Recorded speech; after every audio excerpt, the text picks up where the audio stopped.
என்னம்மா எல்லா விளக்குக்கெல்லாம் போட்டு வச்சிட்டீங்களா? ஆமாம்மா, எல்லாம் போட்டு வச்சுட்டேன்.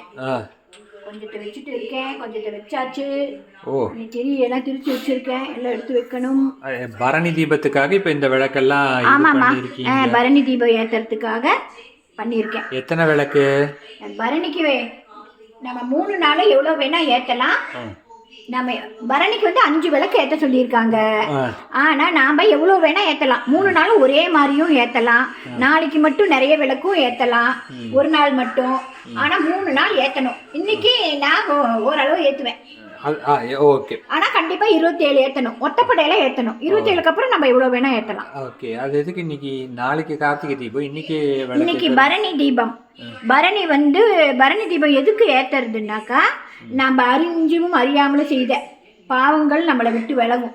இப்போ நம்ம ஏதாவது ஒருத்தர் ஒன்று பேசுகிறோம், நம்ம யதார்த்தமாக தான் பேசுவோம்.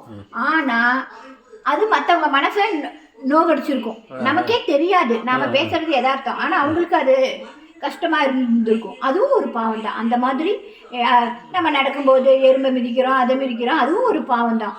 அதெல்லாம் நம்மளை விட்டு விலகுமா, இதை தான் சொல்லுவாங்க பெரியவங்க.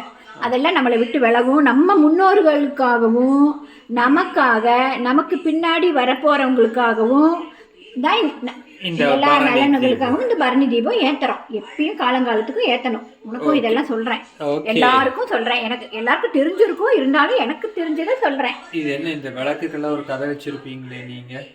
இந்த விளக்கெல்லாம் எங்க அம்மா எனக்கு மண் விளக்கு இதெல்லாம் நாங்க இது பித்தளை புது மண் விளக்கு எப்போ ஏத்தணும்னு இது வாங்குவீங்க? புது விளக்கு வாங்கியிருக்கேன். இந்த பித்தளை விளக்கெல்லாம் அம்மா வாங்கி கொடுத்தது. உங்க அம்மா. அப்புறம் இதெல்லாம் இந்த பீங்கானும் அம்மா வாங்கி கொடுத்தது. எவ்வளவு வாங்கி கொடுத்தாங்க? எல்லாம் இருக்கிறது நான் வாங்கியிருக்கேன். இப்போ கலர்ஃபுல். இதெல்லாம் எவ்வளவு பீங்கான் விளக்கு வாங்கி கொடுத்தாங்க உங்க அம்மா? எங்க அம்மா எனக்கு ஒரு 201 விளக்கு வாங்கி கொடுத்தாங்க.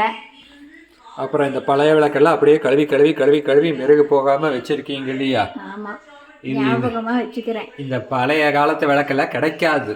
இதெல்லாம் போட்டு கொஞ்சம் தட்டையா தான் இருக்கும், ஆனாலும் அம்மா வாங்கி கொடுத்ததுன்னு பத்திரமா வச்சுப்பேன். அது என்ன அங்க குட்டி குட்டியா தட்டு வச்சிருக்கீங்க?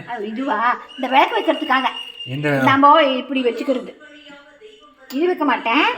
இந்த மாதிரி விளக்கு நம்ம எல்லா ரூம்லயும் வைப்போம்ல, ஜன்னல்ல கீழே வாசலுக்கு 2 எல்லாம் ஒவ்வொரு ரூமுக்கும். அதுக்கு ஏன்னா எண்ணெய் வடியாம இருக்கும் கீழே. அப்புறம் அதை நம்ம துடைக்கணும்ல, துணி போட்டு துடைக்கணும், சோப் போட்டு எல்லாம். அதுக்காக இப்படி ஒரு குட்டி குட்டி தட்டு வச்சிருக்கேன். அதனால நிறைய வாங்கி வச்சிருக்கீங்க. ஆமா, இதுக்காகவே ஒரே மாதிரி. அதெல்லாம் கொஞ்சம் கொஞ்சம் பெருசா இருக்கும். இந்த தட்டெல்லாம் இதுக்கு மட்டும் தான் யூஸ் பண்ணுவீங்க, வேற எதுக்கும் யூஸ் பண்ண மாட்டீங்க? வேற எதுக்கும் யூஸ் பண்ண மாட்டேன். இதுக்கு மட்டும் யூஸ் பண்ணிட்டு திரும்பியும் கழுவி எடுத்து வச்சிருவேன். ஓகே, அதுக்காகவே வச்சிருக்கேன். ஓகேமா. சரி, விளக்கு ஏற்றிடுவோம். எல்லாருக்கும் இனிய கார்த்திகை தீப திருநாள் நல்வாழ்த்துக்கள். எல்லாரும் நல்லபடியா பரணி தீபம் ஏற்றுவோம். பரணி தீபம் ஏற்றுவோம். அப்புறம் இன்னைக்கு மத்தியானம் சாப்பிட்டதோட நிறுத்திக்குவோம். நைட்டு ஒரு நாள் பரணிக்கு விரதம் இருந்தால் நல்லது நமக்கும் நம்ம வருங்கால ஒரு வேலை இருந்தா நல்லது. ஓகே, என்ன விளக்கு ஏத்தினாலும் மறக்காம நம்ம பாரம்பரியப்படி மண் விளக்கும் ஏற்றணும். இன்னொரு வீடியோல பார்ப்போம். பாய்.